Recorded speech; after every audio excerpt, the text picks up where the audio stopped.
होते हैं, क्या काम आपको करना चाहिए और उसको करके आप कहाँ तक जा सकते हैं। तो फर्स्ट ऑफ ऑल आप थोड़े से ऊर्जा से भर जाए। ऊर्जा से भरना मतलब एक बार जोरदार ताली बजाइए अपने लिए।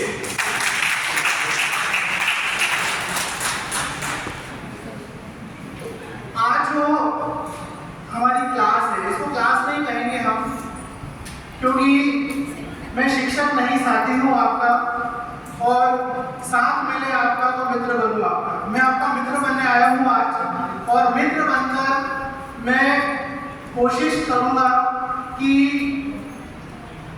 ऐसा कुछ आपको बताऊँ जो आपको भविष्य में एक मुकाम पर ले जाए।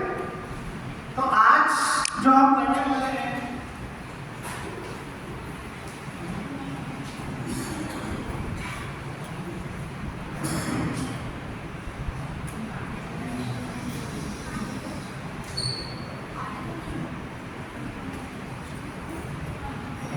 आसमान में उड़ना।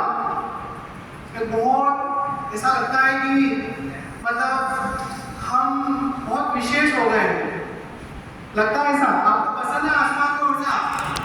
बताइए। यस। आसमान में उड़ना किसे पसंद नहीं होता है? हमारी ख्वाहिश होती है कि हम एक बार कम से कम प्लेन में बैठे,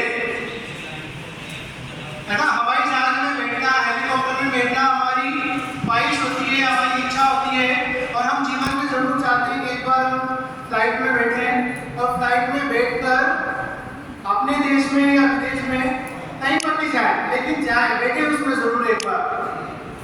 तो आप जानते हैं कि जो लोग प्लेन में बैठते हैं, उन लोगों को प्लेन में बिठाकर ले जाने वाला कौन होता है? पायलट। ठीक है। पायलट जो है एक ऐसा प्रोफेशन है, एक ऐसा जॉब है जिस पर बहुत बड़ी जवाबदारी होती है। जवाबदारी होती है सैकड़ों लोगों की जिंदगी की।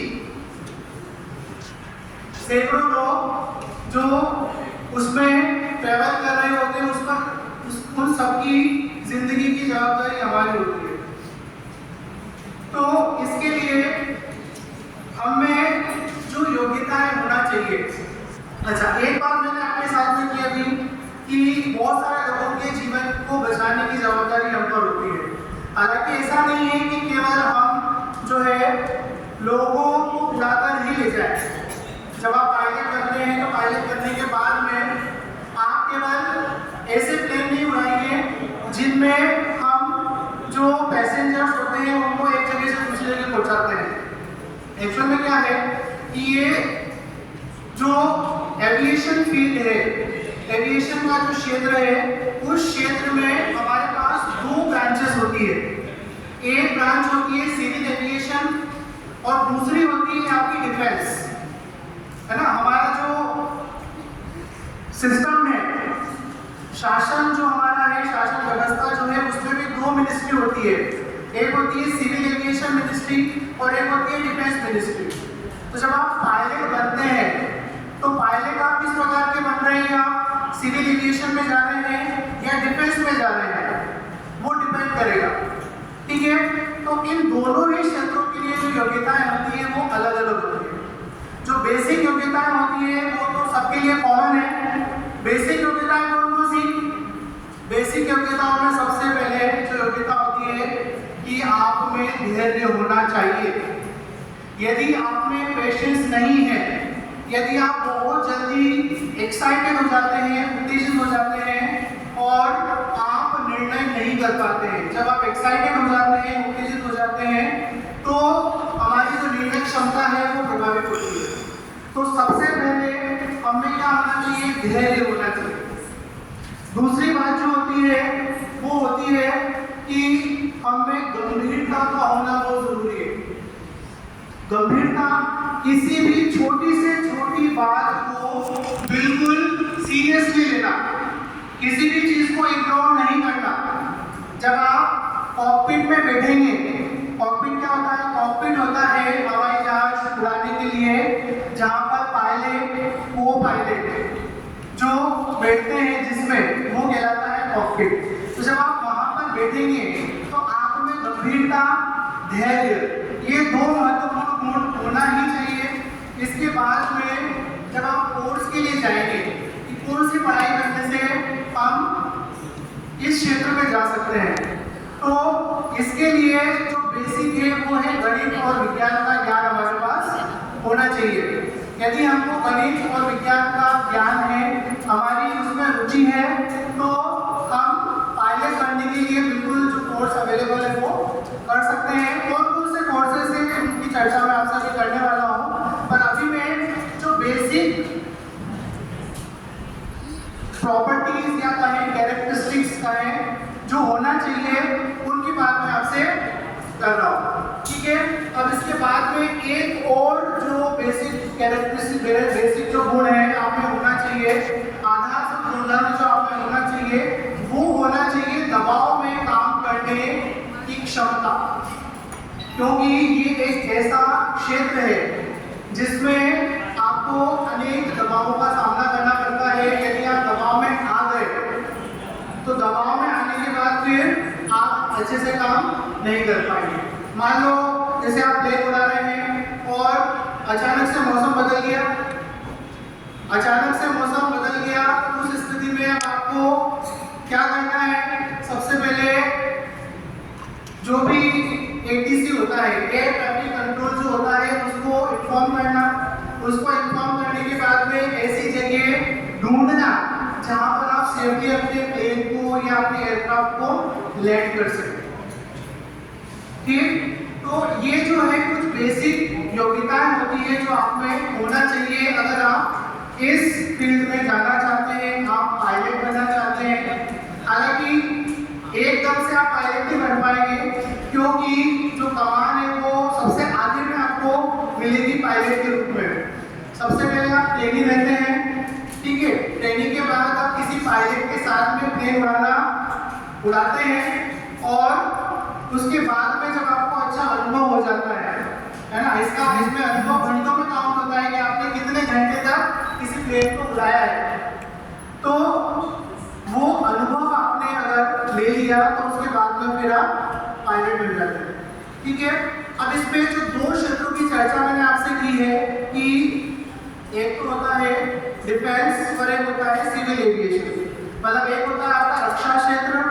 रक्षा क्षेत्र के अंतर्गत क्या होता है? जैसे हमारे फाइटर जेट्स होते हैं।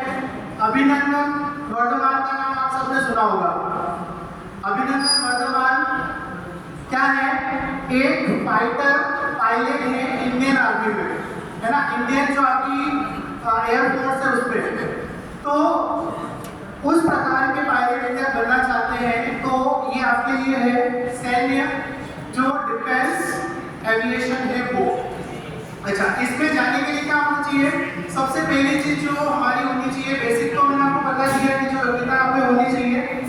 दूसरी चीज है हमारे पास एजुकेशनल क्वालिफिकेशन होना बहुत जरूरी है इस तरीके से। तो ये एजुकेशनल क्वालिफिकेशन जो होती है वो क्या होती है? हमारे पास सिविल एविएशन में अगर हम जा रहे हैं, मतलब जो नागरिक विमान हम जाते हैं जिनमें हम लोगों को, पैसेंजर्स को यहाँ से वहाँ ले जाते हैं, तो उसके लिए आपको कक्षा 12वीं, 11वीं और 12वीं में आपके पास पीसीबी, फिजिक्स, केमिस्ट्री और बायोलॉजी जो है वो विषय आपके होना चाहिए। उसमें आपको उत्तीर्ण होना है और उसमें उत्तीर्ण होने के बाद में आप कोई भी एविएशन का कोर्स कर लें। कोर्स को सफलतापूर्वक पूरा करने के बाद में आप लाइसेंस के लिए अप्लाई कर सकते हैं, ठीक है। ये हो गया आपके बेसिक जो जानकारी, मतलब बेसिक जो क्वालिफिकेशन है लाइसेंस लेने के लिए। और लाइसेंस लेने के बाद में आप एज अ को पायलट या उसको जो सेक्टर है उसको ज्वाइन कर सकते हैं। दूसरा आपका है डिफेंस। तो डिफेंस के लिए क्वालिफिकेशन थोड़ी सी हाई होती है। कक्षा 11वीं 12वीं में आपके पास पीसीबी होना चाहिए। उसके बाद में आपको ग्रेजुएशन करना है उसी विषय में। आपके पास क्या होना चाहिए? ग्रेजुएशन होना चाहिए। और ग्रेजुएशन करने के बाद में आप जो इसके कोर्सेज अवेलेबल है, हमारे देश में बहुत सारे इंस्टीट्यूट ऐसे हैं जो ऐसे कोर्सेज करवाते हैं। उन कोर्सेज को करने के बाद में आप क्या सिविल जो आपका डिफेंस है उसको ज्वाइन कर सकते हैं। लेकिन क्या है, ग्रेजुएशन के बाद में आपको परीक्षा देना पड़ेगी। 2 परीक्षाएं होती है, एक होती है AFCET, AFCET,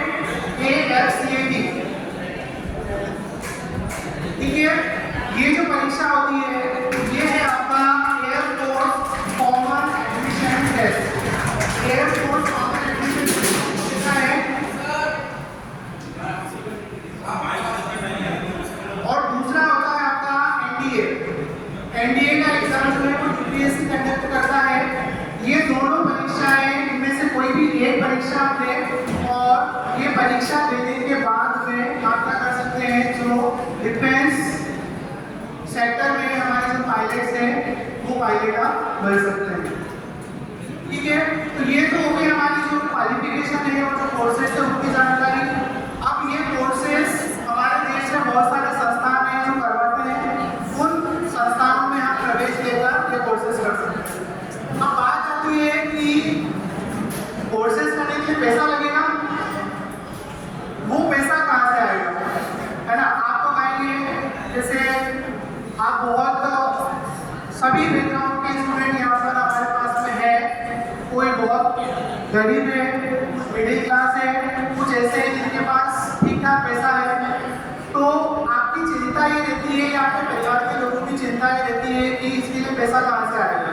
बहुत सारे लोग तो केवल उसकी फीस जो लगती है उसको सुनकर ही क्या करते हैं, उस आइडिया को ड्रॉप कर देते हैं कि रहने दो यार, बहुत पैसा लग रहा है और इतना पैसा कहाँ से लाएंगे। तो उसकी भी आपको चिंता करने की जरूरत नहीं है।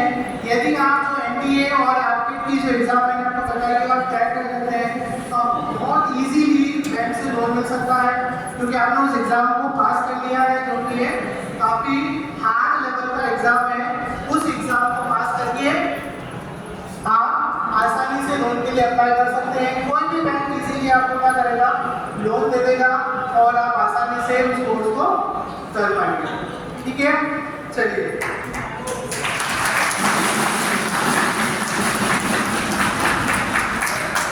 कुछ छात्रवृत्तियां भी मिलती है, कुछ छात्रवृत्तियों की जानकारी भी आप विभिन्न माध्यमों से प्राप्त कर सकते हैं। उसके बाद में सबसे बड़ी बात,